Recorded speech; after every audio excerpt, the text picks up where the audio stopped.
प्यारे भाइयों, जय भीम, जय भारत, नमो बुद्धा। आज हम शूद्र इनकलाब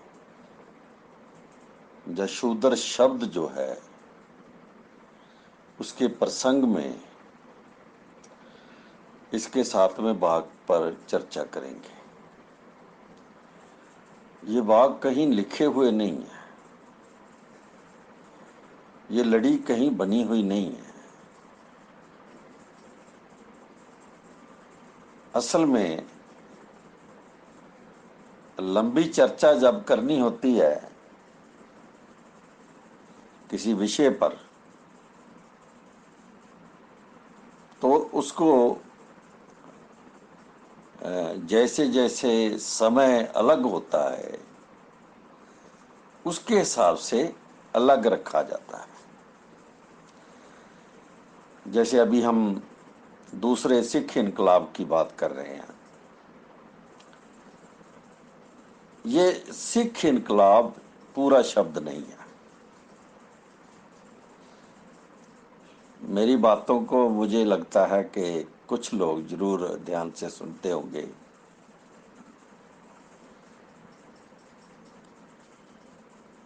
और वे कोशिश करते होंगे कि पूरी बात का प्रसंग उन्हें याद रहे और उनकी समझ लगे, ताकि वो आगे समझा सके।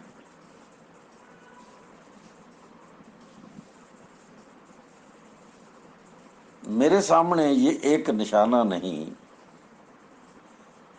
मेरे सामने कई निशाने हैं। पहला तो ये कि शूद्र शब्द जो है ये भारत के इतिहास का सबसे ज्यादा प्रासंगिक शब्द है। 1950 तक, संविधान के लिखे जाने तक और संविधान के अमल में आने तक, ये एक शब्द ऋग्वेद से शुरू होता, मनुस्मृति में रिवाइव होता, दोबारा अपना रूप धारण करता, एक नया रूप धारण करता। 1950 के संविधान में जैसे हालात है, जैसे भाषा के हालात हैं, उसके अनुसार अपने आप को बदलता है।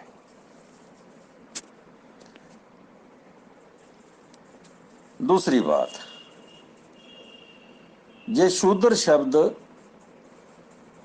1950 में खत्म नहीं हो जाता। ये ऋग्वेद की जो रचना है, शूद्र, ब्राह्मण क्षत्रिय वैश्य शूद्र, ये जो ऋग्वेद की रचना है, ये संविधान तक बकायदा तौर पर अपने रूप में जैसे जैसे समय बदलता गया उस हिसाब से आ रही है। मगर इसका मतलब ये नहीं कि संविधान बनने के बाद ये शूद्र शब्द जो है ये गायब हो गया। जब मैं बोल रहा हूं आज, ये मई का महीना है, 2020 का साल है, देश में दुनिया में तालाबंदी है, कर्फ्यू लगा हुआ है, पूरे संसार में यह कर्फ्यू लगा हुआ है। तो उस समय भी ये शब्द जिंदा है।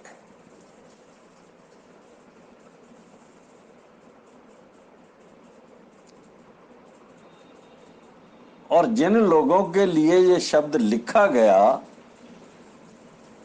शूद्र, नीच, ढेड,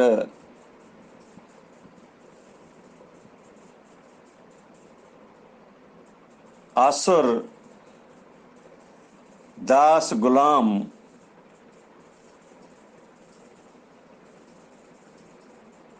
लागी, बगारी, कमी, कमीन, हरिजन, गिरिजन, जो भी लिखा गया,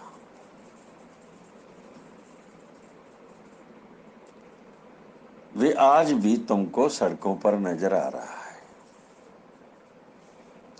पूरे देश की सड़कों पर, पूरे शहरों में, रेलवे स्टेशनों पर और खेतों के पहों पर, कहीं भी जहां रास्ता है,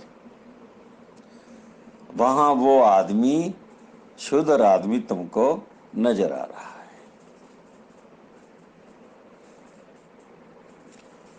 और सत्ता ब्राह्मण की है, सत्ता में क्षत्रिय है, सत्ता में वैश्य है,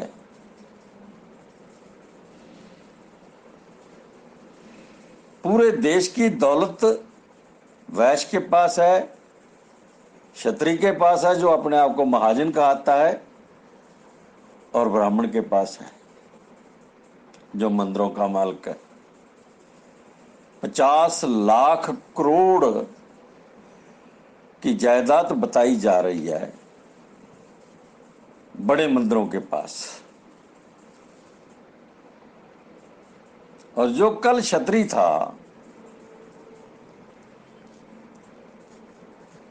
कुछ ठाकर लोग थे, बड़े लोग थे, वो सत्ता में पहुंच गए, और कुछ लोग महाजन बन गए। जो व्यापार में आ गए, बणिए के बराबर बैठ गए आके, वो महाजन बन गए। वो अब क्षत्रिय नहीं, अब ठाकर या ऐसे नामों से पुकारे नहीं जाते, वो महाजन हो गए। और महाजन के नीचे, वैश्य के नीचे, ब्राह्मण के नीचे जितना भी समाज आपको सड़कों पर डंडे खाता नजर आ रहा है, या जितना भी समाज आपको डंडे मारता नजर आ रहा है, दोनों चीजें देखो। जितना समाज डंडे खा रहा है और जितना समाज डंडे मार रहा है पुलिस के रूप में, वे 90% शूद्र समाज है। अजीब बात है कि शूद्र समाज पुलिस में सिपाही भर्ती होता है, सिपाही से हौलदार बनता है, हौलदार से एएसआई बनता है, एएसआई से सब इंस्पेक्टर बनता है, सब इंस्पेक्टर से इंस्पेक्टर बनता है, इंस्पेक्टर से डीएसपी बनता है।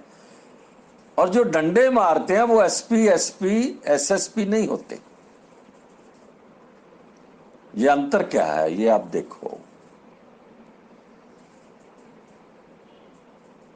डंडे मारने वाला समाज जो है वो एसपी या एसएसपी नहीं होता, डीसीपी नहीं होता, एसीपी नहीं होता, आईपीएस नहीं होता।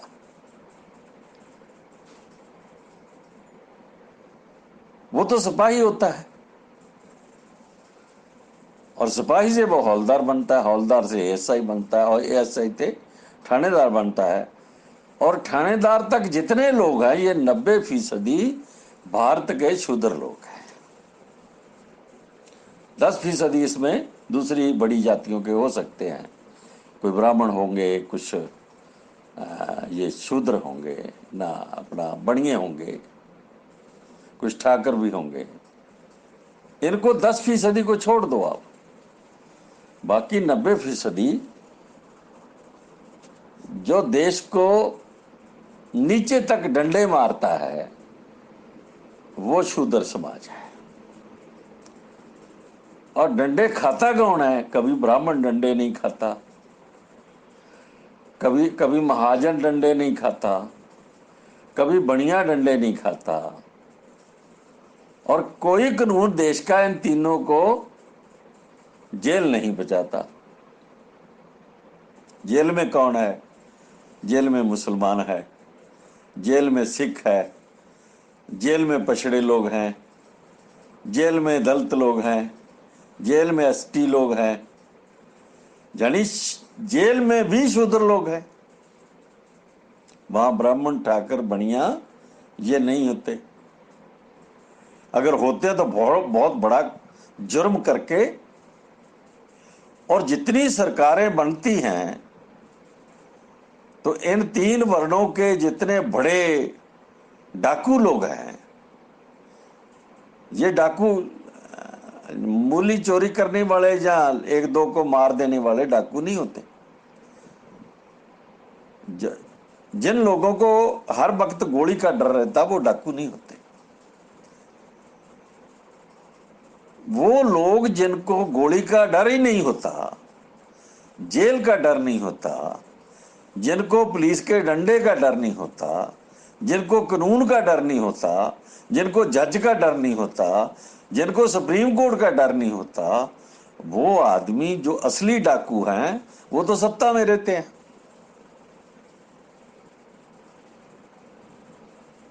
और जो सबसे बड़े चोर हैं, लाखों लाखों करोड़ रुपया देश का खा जाने वाले, वो भी सत्ता में हैं।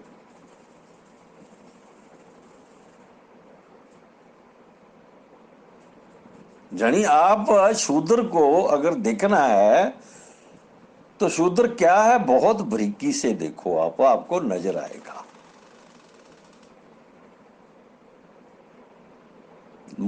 मुझे लगता है कि इतनी उदाहरण के साथ आप समझाओगे। अब जैसे मैं एक उदाहरण यहां दे दूं, ये पंजाब के जो जाट हैं, या हरियाणा का जाट है, या महाराष्ट्र का मराठा है, यूपी बिहार के यादव कुर्मी वगैरह लोग हैं, कुशवाहे हैं, अहीर हैं, ये खेत के मालिक हैं। मगर खेत कितना है इनके पास? 10 एकड़ 20 एकड़। अगर 50 एकड़ भी इनके पास एक आदमी के पास जमीन हो तो डंडे तो उसको भी पड़ते हैं, डंडे तो वो भी खाता है।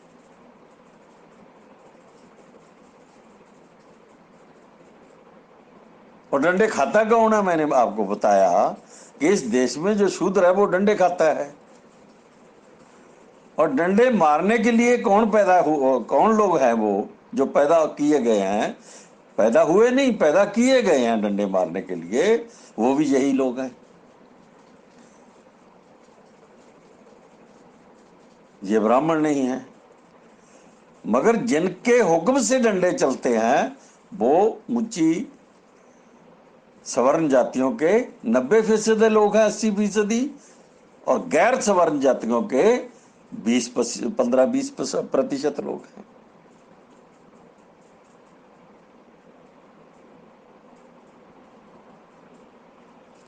एक जंजाल है, बहुत बड़ा जंजाल है।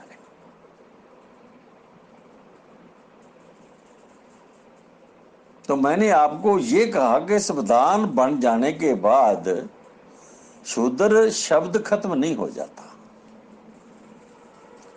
संविधान के अमल में आ जाने के बाद शूद्र शब्द खत्म नहीं हो जाता। वर्ण सिस्टम या जाति सिस्टम खत्म नहीं हो जाता। ये आज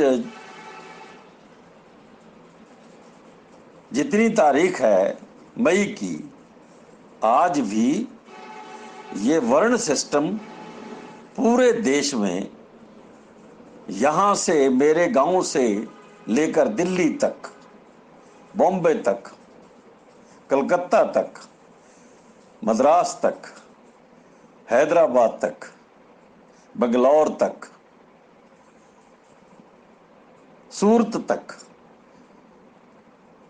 कहीं भी चले जाओ पूरे देश में, हर जगह तुम्हें बराबर मिलेगा। जैसे जैसे बस्तियां सड़ी गली आती जाएंगी, बदबू मारती बस्तियां, बदबू मारते घर आते जाएंगे, और बदबू बदबू मारते लोग जैसे जैसे आपको दिखने लगेंगे।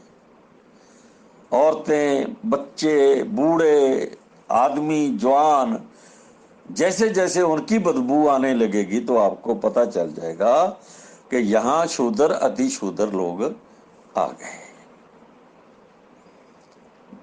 अभी अभी एक शब्द, बहुत जोरदार शब्द आ रहा है कि पौष लोग, पौष इलाका है ये। पौष इलाका, पौष का मतलब पवित्र लोगों का इलाका। तो आपने कभी इस पर ध्यान नहीं दिया। मैं जब कह रहा हूं कि आपको पूरा समझाना है मुझे शूद्र का इतिहास, तो आपको आजकल पूरे देश के शहरों में पौष इलाके मिलेंगे। पौष का मतलब पवित्र, जहां पवित्र लोग रहते हैं, ऐसे इलाके, बड़े बड़े बंगले, कोठियां, जहां रहने वाले दो चार हैं, मगर कोठियां बंगले एक कनाल, दो कनाल, तीन कनाल, चार कनाल के बने हुए हैं, और उन पर कई पर 10 करोड़, 5 करोड़, 2 करोड़, 4 करोड़, 1 करोड़, 50 लाख ऐसे पैसा लगा हुआ है। ये ज्यादा कौन लोग हैं? ये वही लोग हैं जिनके पास दौलत है। दौलत किनके पास है? जो सत्ता में हैं लोग, जो व्यापार में सत्ता में है, जो राजनीतिक सत्ता में है, जो आर्थिक सत्ता में है। और वो कौन है? क्या अभी समझ नहीं लगी कि वो लोग कौन है? वो कहाँ रहते हैं? पौष इलाके में। मगर लोग कैसे हैं? जो एक नंबर के चोर और डाकू लोग हैं, उनके लिए इस देश में हर जगह पौष इलाके बने हुए हैं। और इन पौष इलाकों में शूद्र आदमी जो दफ्तर में बैठ के लोगों को लूटता है, खजाने लूटता है, एमएलए एमपी बनकर लूटता है, सत्ता में बैठकर लूटता है, मंत्री मुख्यमंत्री बनकर लूटता है, वो उस पौष इलाके में रहते हैं, क्योंकि वो उनके बराबर हो गए। मगर उनकी जो जातीय का आता है वो नहीं बदलती।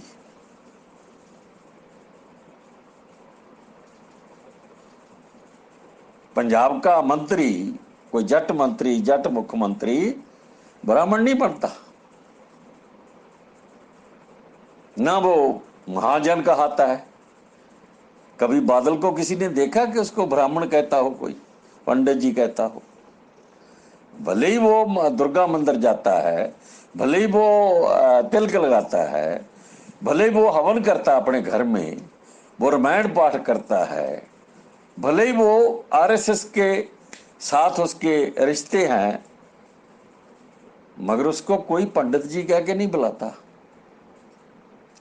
वो आदमी भारत का, पूरे देश का, जो जितने बड़े अमीर लोग हैं, 2, 4, 10, उनमें से एक आदमी ये है। मगर वो पंडित नहीं है, वो ब्राह्मण नहीं है, उसको कभी कोई महाजन नहीं कहता।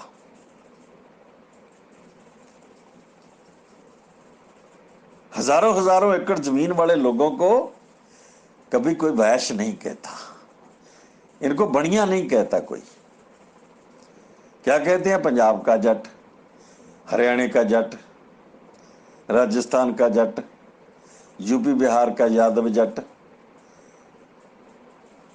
कुर्मी जट, कुम्हार जट, मराठा जट, रेड्डी जट, नैयर, नैनार जट। ये पूरे देश में जाओगे तो तुम एक ही नस्ल के लोग मिलेंगे, मगर इनको कभी कोई ब्राह्मण और ये ठाकर, महाजन या वैश्य बढ़िया नहीं कहेगा, सेठ जी, भट्ट जी कोई नहीं कहेगा।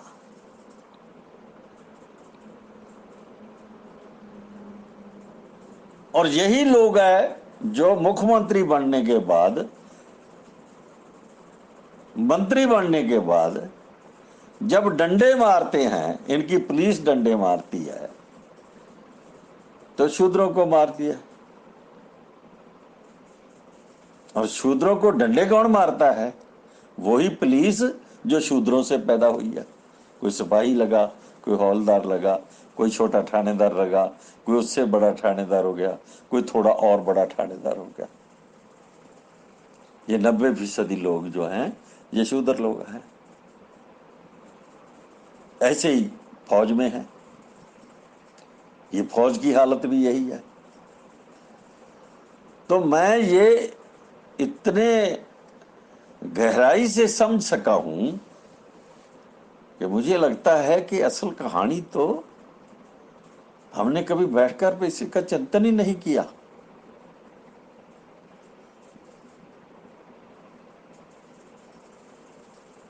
अब हम वापस चलते हैं कि असल में हम जो चीज कहनी चाहते हैं वो क्या है।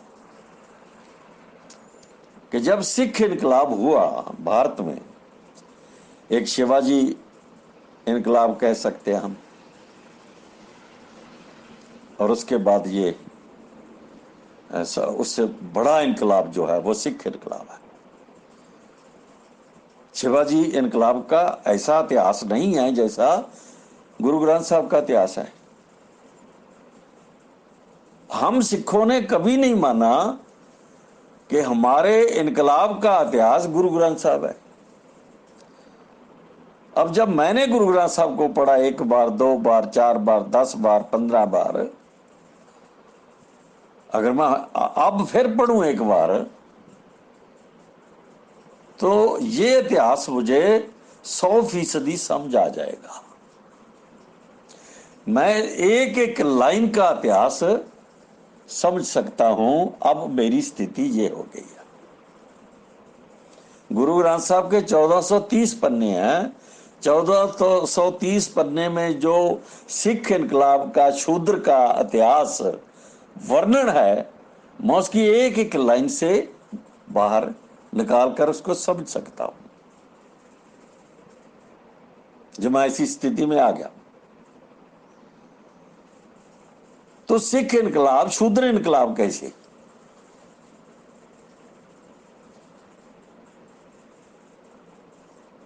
शूद्र इनकलाब मेरे कहने की जरूरत नहीं है। जब ये इस देश में मुसलमान राज खत्म होने लगा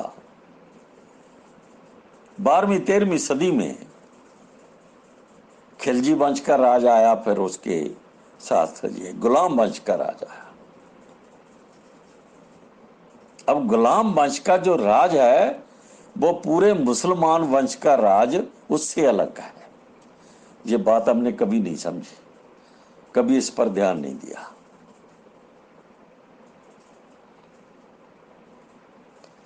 गुलाम वंश की निशानी क्या है? कुतुब मीनार। और तुम जब भी दिल्ली जाओगे, महरौली, जहां गुलाम वंश का सबसे बड़ा निशान बाकी है वो कुतुब मीनार, उसके पास आप देखोगे जाके कि एक ऐसी धातु का वो पिलर खड़ा है जो पता नहीं कितने हजार साल से खड़ा है। कम से कम 2000 साल से ज्यादा समय है।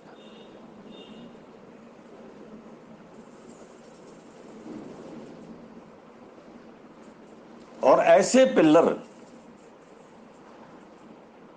वो ऐसी धातु बनाई गई है, ये अशोका के समय की ये धातु बनाई गई है, जो पूरे देश में आप घूमोगे तो हर बड़े बुद्ध विहार में आपको कहीं ना कहीं मिल जाएगा।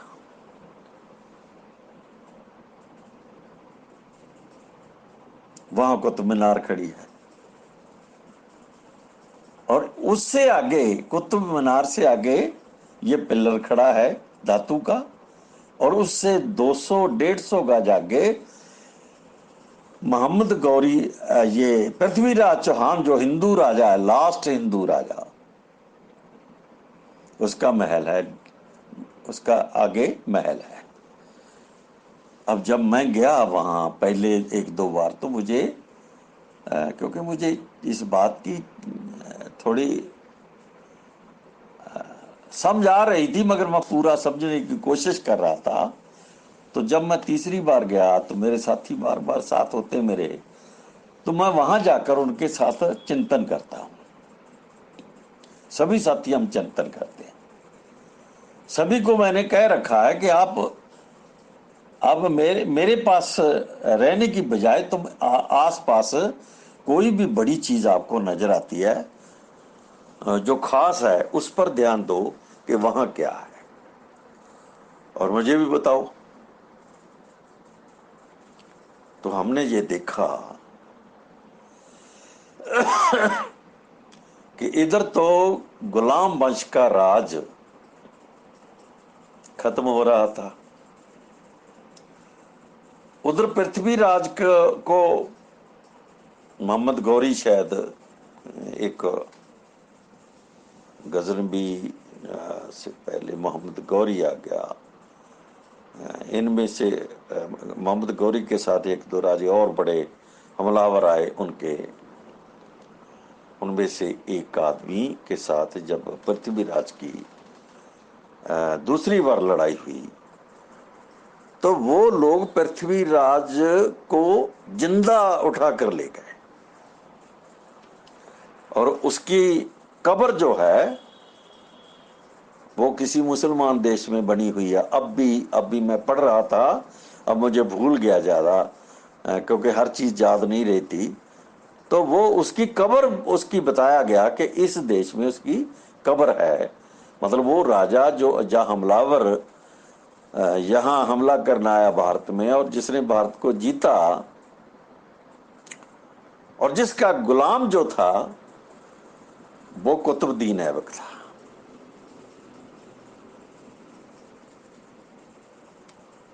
जब वो मोहम्मद गौरी, शायद कोई ऐसी, सही नाम आप देख लेना, अगर मैं गलती ना करूं तो मेरे ख्याल है आप देख लेना कि कौन आदमी गुलाम वंश का असल राजा कौन था, जिसने देश को हराया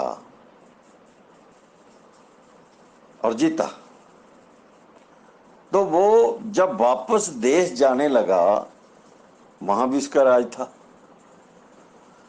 तो कुतुबुद्दीन ऐबक को वो गुलाम वंश, जो गुलाम आदमी था उसका, मगर बहुत बहादुर आदमी था, एक बड़ा बहादुर आदमी है, उसको भारत का राजा बनाकर, यानी एक्टिंग प्रेसिडेंट जैसे होता है, एक्टिंग राजा बनाकर उसको चला गया।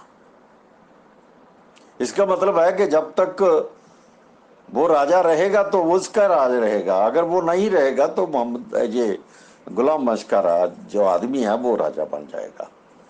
तो हुआ क्या कि जब पंजाब के ये गुरदासपुर से आगे लाहौर तक ये शायद घटना घटती है, तो वहां जाकर खोखर जाति के लोग रहते थे। मुझे नहीं पता कि खोखर मुसलमान थे, या लगता है कि उस समय मुसलमान होंगे ये खोखर, क्योंकि सिखों में खोखर आते तो हैं मगर ज्यादा नहीं है, कोई कोई है। हमारे मुक्तसर में एक गांव है खोखर, और कभी कभी ये पंजाब में गोद किसी किसी का, एक आधे का खोखर सुनते भी हैं। मगर मुझे लगता है कि ये मुसलमान कोई जाति थी खोखरों की, तो उनके साथ लड़ाई हो गई रास्ते में, तो उन्होंने उस राजे को मार दिया, और उसके मरने के बाद ये कुतुबुद्दीन ऐबक जो था वो राजा बन गया। वो गुलाम था। तो उस गुलाम के दिमाग में क्या आया कि पृथ्वीराज चौहान के बराबर उसने कुतुब की मीनार खड़ी कर दी, ये बताने के लिए कि जो हिंदू देश है, यहाँ गुलाम वंश भी राज करता था। हिंदू राज को खत्म करके गुलाम वंश ने इस देश में राज किया, ऐसी सोच उसकी होगी तो उसने कुतुबुद्दीन ऐबक जो ना कुतुब की मीनार है जो इतनी ऊंची बनाई जो पूरी दिल्ली से दिखती थी। अब तो दिल्ली बहुत दूर हो गई, अब तो विशाल हो गई, तब नहीं होगी। अभी मुगल नहीं आए, मुगलों का समय तो अभी शुरू नहीं होता, मुगल तो इसके बाद शायद 150 साल बाद आते हैं। तो उसकी अगर आप ऐतिहासिक जो तारीख पढ़ोगे तो आपको पता चल जाएगा कि मुगल लोग कब आए और गुलाम वंश का राज कब चला और कितने साल चला। वो गुलाम वंश का राज जब चला तो मैं आपको ये बताने खास बात बताने वाला हूं कि जितने भारत के शूद्र लोग थे, हिंदू राज खत्म हो गया था। ध्यान से सुनो मेरी बात कि हिंदू राज खत्म हो चुका था, गुलाम वंश का राज शुरू हो चुका था। और उस समय नामदेव, कबीर, रविदास ये लोग सिख इनकलाब लेकर उठ खड़े हुए। ये खिलजी वंश भी उस समय का थोड़ा उनका भी राज है। तो 13वीं सदी में नामदेव सतगुरु महाराष्ट्र से इनकलाब शुरू करते हैं। ये वाणी में दर्ज है, ये वाणी में बकायदा दर्ज है, ऐसे नहीं है, ये पूरा इतिहास है इसका। और नामदेव साहब ने आके जब पंजाब में बैठकर धीरे धीरे वो यहाँ भारत के लोग ब्राह्मण को देखने मिलने जाते थे तो वहीं वो भी पहुंचते थे। तो वो बनारस पहुंचे होंगे और बनारस में जाकर वो कितना चल रहे इसका इतिहास मुझे नहीं मिला, मगर ये मुझे समझ लग गई कि कबीर साहब और गुरु रविदास जो थे उनको ढूंढने में उनको सफलता मिली। जानी जीनियस आदमी और इनकलाबी आदमी ढूंढने में उनको सफलता मिली। महाराष्ट्र से पंजाब और पंजाब से बनारस इतना लंबा सफर करने के बाद सदगुरु नामदेव और त्रिलोचन, संत त्रिलोचन जो उनके साथी थे, जब वो महाराष्ट्र से आए तो उन लोगों को जो वाणी में प्रमाणता है सारा कुछ, मैं ऐसे ही नहीं बोल रहा कि सदगुरु त्रिलोचन जो है वो सदगुरु नामदेव के साथ ही आए थे और उन्होंने तलाश की अपने साथी या अपने हम ख्याल लोगों की या वो इनकलाब करने वाले लोगों को ढूंढा। तो बनारस में ढूंढा, क्यों ढूंढा? वहां पता था उनको कोई ना कोई, सदगुरु नामदेव को पता था कुछ ना कुछ कि बनारस में असल में है क्या। ये खुद देखो, तब 13वीं सदी की बात है और आज हम 21वीं सदी में हैं। हमें 21वीं सदी में नहीं पता जो सदगुरु नामदेव को 13वीं सदी में पता था कि वहां सारनाथ है।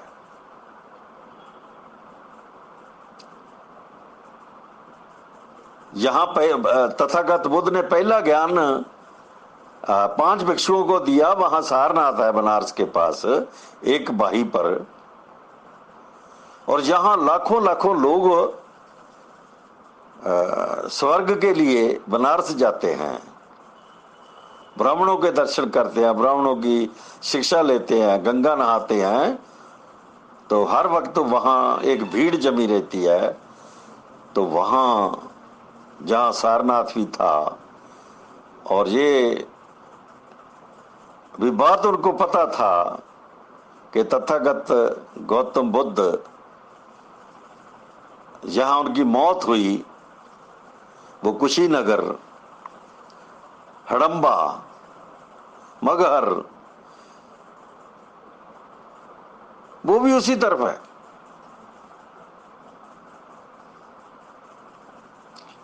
बनारस से आ गया वो।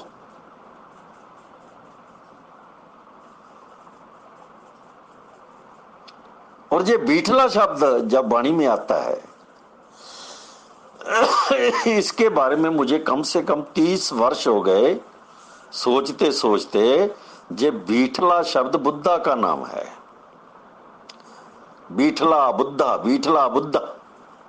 अब 2-4 बार बोलो तो आपको उसमें से एक जैसी स्मेल, खुशबू आने लगेगी एक शब्द में, कि ये महाराष्ट्र का, मराठी का शब्द है जो बीठला, ये बुद्धा का नाम है।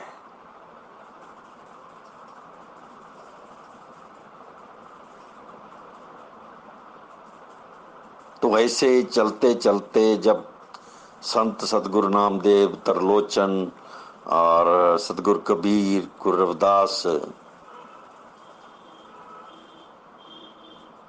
जब एक एक पूरा मंडली बन गई, इसको वाणी में मंडली कहा गया, संत मंडली कहते हैं इसको। वाणी में, गुरु ग्रंथ साहब में इसको संत मंडली लिखा हुआ है, संत मंडली। ये संत मंडली पंजाब आती, लाहौर जाती और धीरे धीरे जयपुर की तरह, ना जयपुर की तरफ, यहाँ राजस्थान की तरफ भी जाती, और पता नहीं कितने कितने वर्ष उनको लगते यहाँ। और उसी समय ये बाल नानक उनके संपर्क में आए।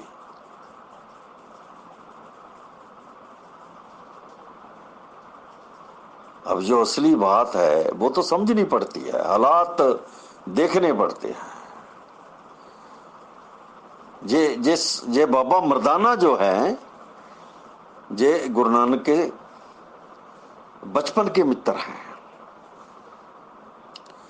जब उनको ब्राह्मण के पास पढ़ने भेजा गुरु नानक को बचपन में, तो वहां नहीं पढ़े वो, उनका दिल नहीं लगा, वो ब्राह्मण की पढ़ाई को स्वीकार नहीं किया उन्होंने। ये बाकी तो हम बना लेते हैं बातें, और जिसके बनने से वो असल बात जो है वो मिट जाती है। तो वो एक मुसलमान काजी के साथ, काजी के पास गए, और मुझे लगता है कि वहाँ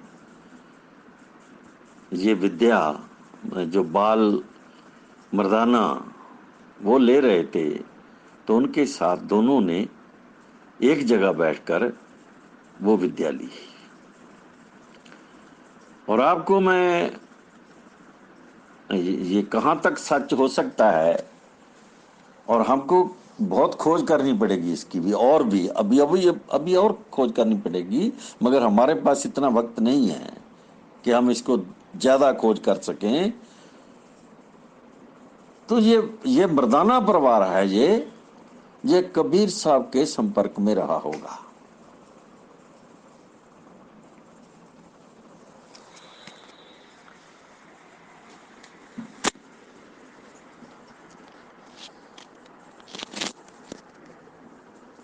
ऐसा मुझे लगता है कि कोई ना कोई संपर्क रहा,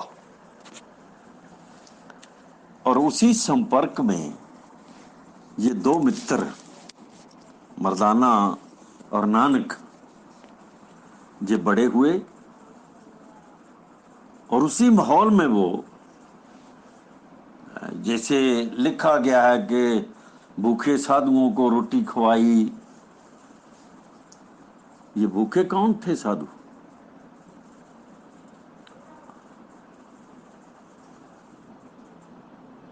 जो बार बार आते थे वहां, वो कौन थे? पंजाब में उस समय सबसे बड़े साधुओं का नाम किनका था? नामदेव, कबीर, रविदास, त्रिलोचन। और फिर उसके बाद सैन, जो राजस्थान में जब संपर्क होता है तब सैन आते हैं। और ये मीराबाई की वाणी में लिखा हुआ है। मीराबाई ने खुद लिखा हुआ है, चाला रानी ने भी लिखा हुआ है कि उनका संपर्क जो है वो संत सेन के कारण हुआ। अब सभी चीजें बराबर रखकर देखना पड़ेगा। तो हम ज्यादा इस पर चर्चा और ना करें, क्योंकि हमें बहुत कुछ ढूंढना है और हमारे पास इतना समय नहीं है कि हम हर चीज की बारीकी को उसकी तह तक खोज सकें और खुद समझ सकें बोलने से पहले। मगर हालात जो बने उसका थोड़ा सा प्रसंग ये है, ये संत घाट जो गुरुद्वारा अभी भी वो उस बेई नदी के किनारे पर है, उसको संत घाट कहते हैं। ये छोटे छोटे प्रसंग बताते हैं कि हालात कौन से हालात रहे और क्या क्या हुआ होगा इतिहास का। तो ऐसे उस मंडली में गुरु नानक शामिल हुए।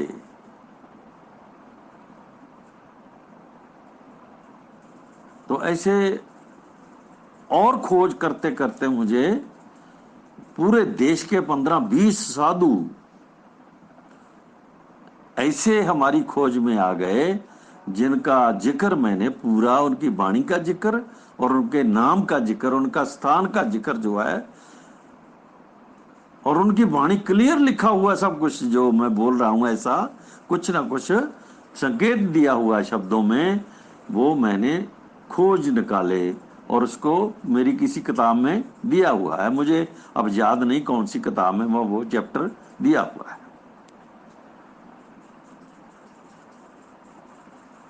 तो इसका मतलब क्या है कि ये सिख इनकलाब जो चला खड़ा हुआ, ये गुरु नानक तक अभी आए हैं हम। गुरु नानक बचपन में मर्दाना के साथी हैं। मर्दाना परिवार हो सकता है, पॉसिबल है कि वो कबीर रविदास परिवार से या उनकी लहर से कहीं ना कहीं जुड़ा होगा, क्योंकि कड़ियां जुड़ती हैं हमेशा। आज की कड़ियां कल आने वाले समय में जुड़ती रहेंगी। जहां गैप होगा, जहां खाली जगह होगी, उसको भरने के लिए जो दिमाग है उस समय के, वो उनको जोड़ते रहेंगे, ढूंढते रहेंगे कि ये हो सकता है।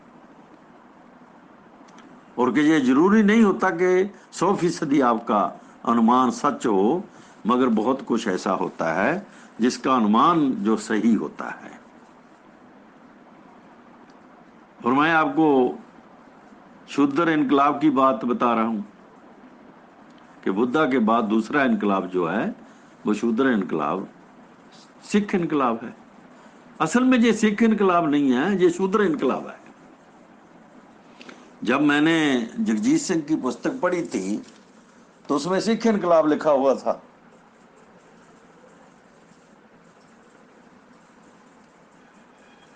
फिर बाद में काफी देर बाद जब जैसे जैसे हम वाणी को समझते गए तो मेरे दिमाग में ये आता गया कि ये सिख इनकलाब नहीं है, सिख इनकलाब इसका दूसरा नाम है। असल में ये शूद्र इनकलाब है। उसमें ब्राह्मण भी शामिल हुए। बहुत सारे लोग कहते हैं कि उसमें ब्राह्मण भी है। नहीं, यहां हम गलती करते हैं एक,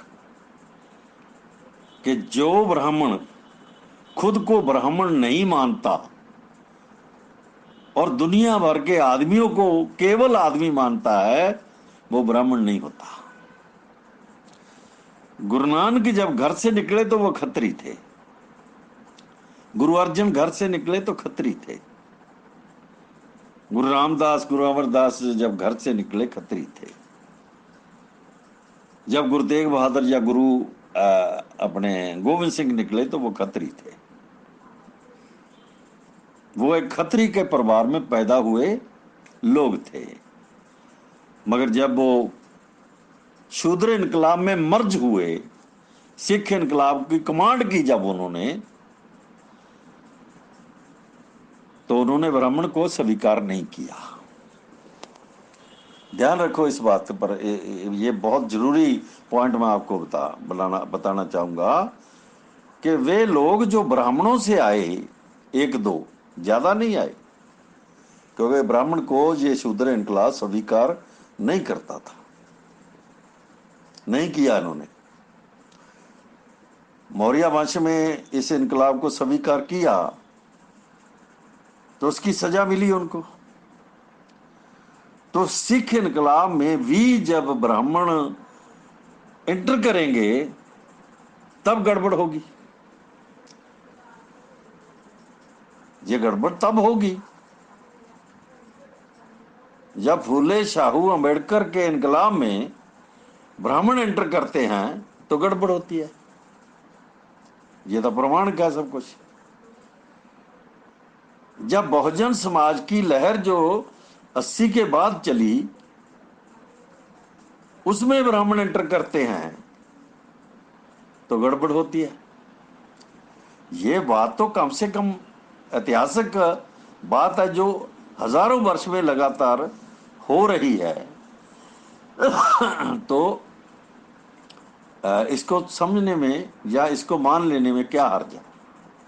यही तो सच है। मगर जो ब्राह्मण वाणी में आया, जैसे परमानंद ब्राह्मण का नाम लिया है कि जो उसने क्या, उसका एक शब्द मुझे लगता है कि उनका एक शब्द, ये उनका शब्द है कि जो ब्रह्मंडे सोई पिंडे, कि ब्रह्मांड जो है वो हमारे पिंडे में, हमारे शरीर में है। अब तुम देखो ना ब्राह्मण क्या कह रहा, यानी सिख शूद्र इनकलाब का ब्राह्मण क्या कह रहा है कि जो ब्रह्मांड में है वही हमारे शरीर में है। मगर जो दूसरा ब्राह्मण है वो कहता है कि जो ब्राह्मण है वो सर से पैदा होता है, जो क्षत्रिय है वो बाहों से पैदा होता है, और जो वैश्य है वो जंगों से पैदा होता है, और जो शूद्र पैरों से पैदा होता है। मगर ये ब्राह्मण, ये सिख इनकलाब का ब्राह्मण क्या कहता है कि नहीं, किसी भी आदमी का शरीर जो है वो ब्रह्मांड से बना है। अब ब्रह्मा और ब्रह्मांड का अंतर तो बहुत है।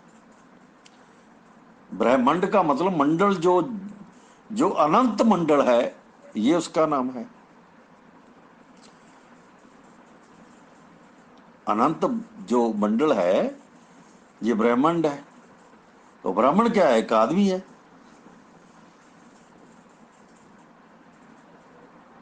ब्राह्मण खुद को पिंडे से पैदा करता नहीं, पिंडे से नहीं पैदा करता, सर से पैदा करता है।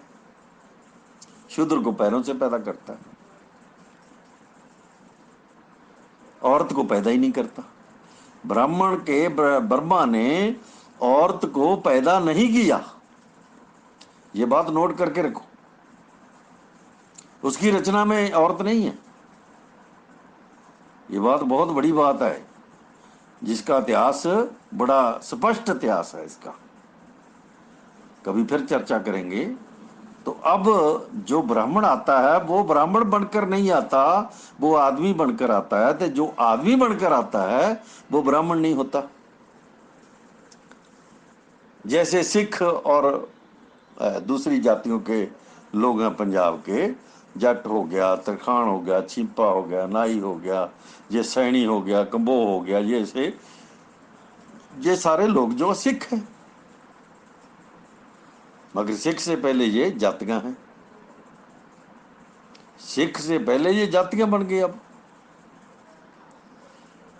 सिख ये तब थे जब शूद्र इनकलाब का हिस्सा थे, जब मानते थे कि ब्रह्मांड से पैदा हुए हैं। हमारा शरीर जो है वो ब्रह्मांड से पैदा होता है। जो ब्रह्मंडे सोई पिंडे ये मानकर चलने वाला आदमी वो सिख है।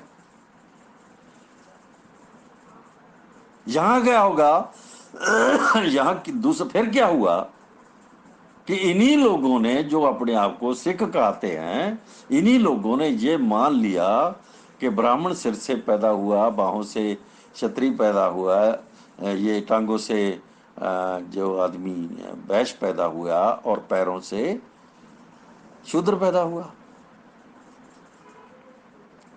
और जहां जहां से कोई पैदा होता है वहां वहां उसका नाम है। अब ब्राह्मण जो सिख है, अगर वो ब्राह्मण नहीं है जाति का,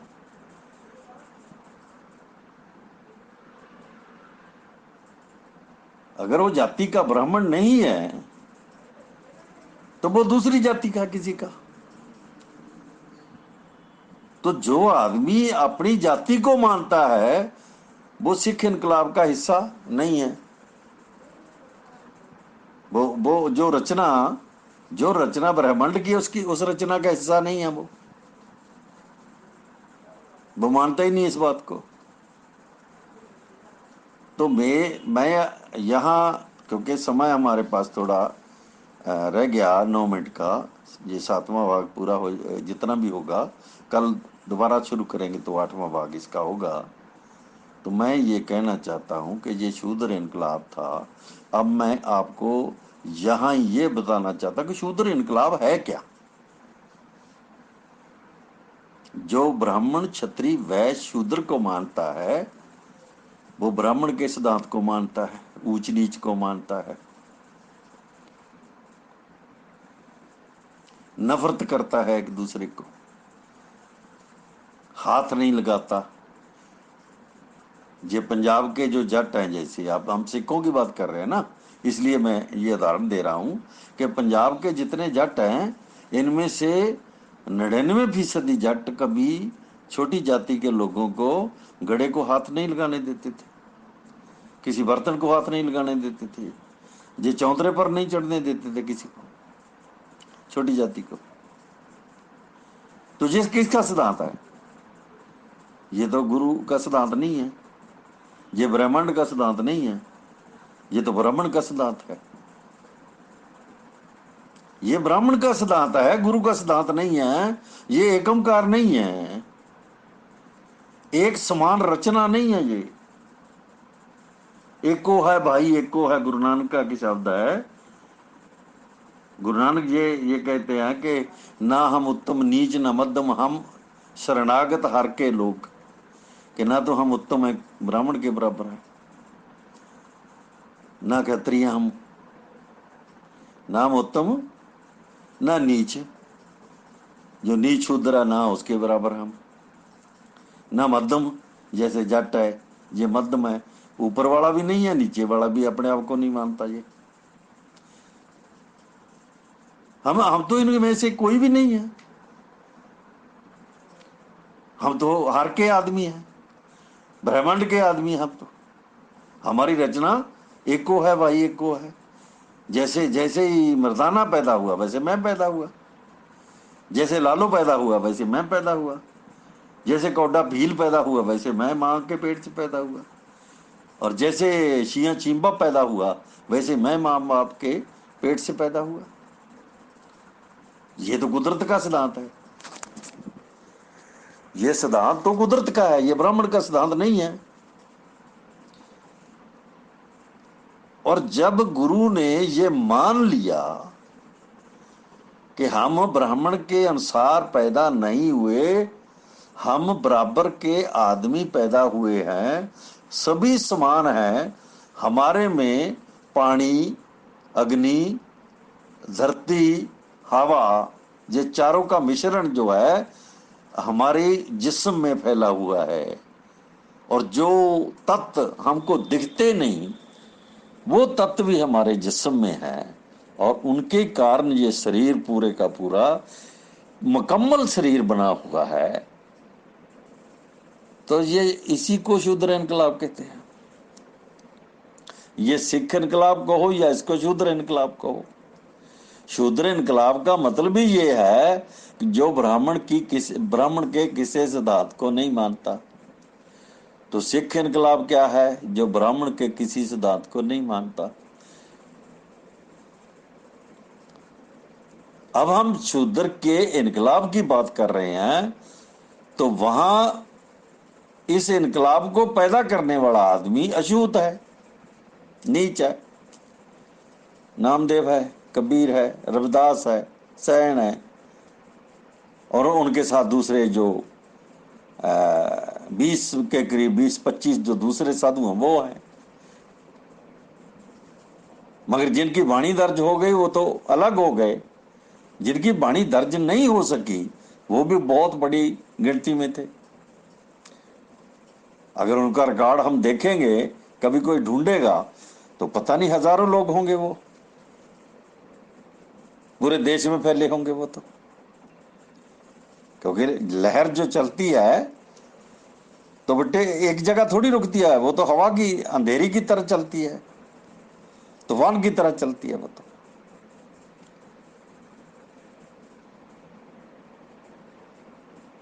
तो मुझे, क्योंकि अभी मुझे पूरी तसल्ली नहीं हुई और मुझे शूद्र इनकलाब और सिख इनकलाब को समझाना है पूरी तरह। जैसे बुद्धा के इनकलाब को समझा हमने, इसी तरह ये सिख इनकलाब को समझना है, फिर तीसरे इनकलाब को समझना उसके बाद। तो मैं नहीं चाहता कि कहीं कोई कमी रह जाए और हमारा आदमी फिर देखता रहे कि यहाँ क्या था। हम कम से कम उसको इतनी लाइन दे दें कि वो खुद ब खुद अपने आप उस सच्चाई को समझने के काबिल हो जाए। तो यहां सिख इनकलाब जब सदगुरु नामदेव कबीर रविदास से चला और गुरु गोविंद सिंह तक आया, बंदा सिंह बहादुर तक आया, ये ब्राह्मण का सिद्धांत नहीं था, ये ब्राह्मण की पैदावार नहीं थी, ये ब्राह्मण की रचना के अनुसार नहीं था, ये वेद मनुस्मृति के अनुसार नहीं था, ये रामायण तुलसीदास या दूसरे किसी ग्रंथ के अनुसार नहीं था, ये पुराणों के अनुसार नहीं था।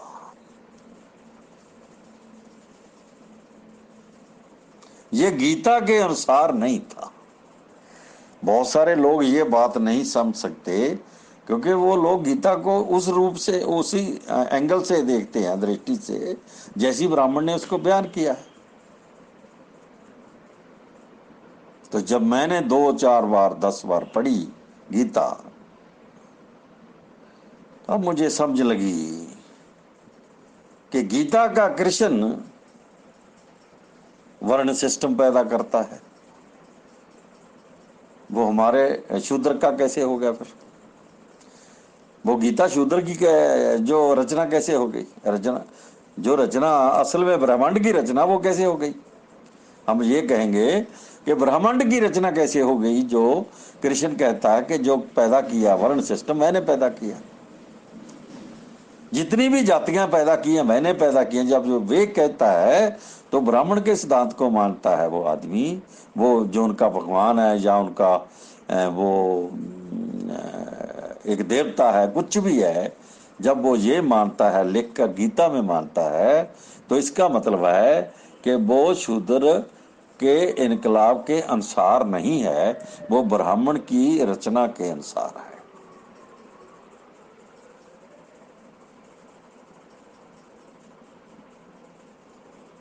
और उसमें पूरी व्याख्या की गई है। अब गीता किसकी होगी फिर? वो तो ब्राह्मण क्षत्रिय वैश्य का सिद्धांत है, वो ब्राह्मण क्षत्रिय वैश्य का सिद्धांत है। और गीता के उपदेश के अनुसार जो क्षत्रिय लोग थे, जो क्षत्रियों का राज था, वो दोनों भाई आपस में लड़कर मर गए, लाखों लोग मर गए, भाई भाई से लड़के मर गया, क्योंकि ऐसा गीता में वर्णन किया हुआ है। अर्जुन नहीं चाहता था कि वो भाइयों के साथ लड़े, वो अपने गुरुओं के साथ लड़े, वो ताए चाचे के लड़कों के साथ मिले, वो अपने दोस्तों के साथ लड़े और मरे। मगर गीतापदेश क्या है कि उसे लड़ना ही होगा। तो मेरा कहने का मतलब, गीता को भी पढ़ोगे तो आपको पता चलेगा कि ब्राह्मण की रचना क्या है और ब्रह्मांड की रचना क्या है, और जो सिख इनकलाब है वो ब्रह्मांड की रचना है या ब्राह्मण की रचना है। जब ब्राह्मण की रचना को स्वीकार ना करके कुदरत की रचना जो उस ब्रह्मांड की रचना है उसको कोई माने तो उसको शूद्र इनकलाब कहा जाएगा इस देश में। तो आज मुझे मेरा टाइम पूरा हो गया, तो मैं आपको जो बातें बताई हैं इन चीज़ों को आपको ध्यान में रखना चाहिए और समझना चाहिए कि जरूरी नहीं कि मैं जो कह रहा हूं वो पूरे का पूरा सच है। इसको आपको दुरुस्त करना है, आपको और समझना है इसको गहराई से, और दूर तक जाना है। अब इतना बड़ा गुरु ग्रंथ साहब है 1430 पन्ने का, और जो 13वीं सदी से लेकर 18वीं सदी तक जिसका इतिहास है 600 साल का, तो उसको हम 1 घंटे में कैसे बता देंगे। मगर कुछ चीजें ऐसी होती हैं जिनको 1-2 चीजें बताने के बाद आदमी सोचता है कि बाकी चीजें मुझे समझ लग गई। तो मैं यहाँ ये 7वां भाग है इसको यहाँ ही खत्म करता हूँ। कल फिर अगर कल मौका मिला या फिर 2 दिन बाद 1 दिन बाद मौका मिला तो मैं यहाँ से शुरू करूँगा।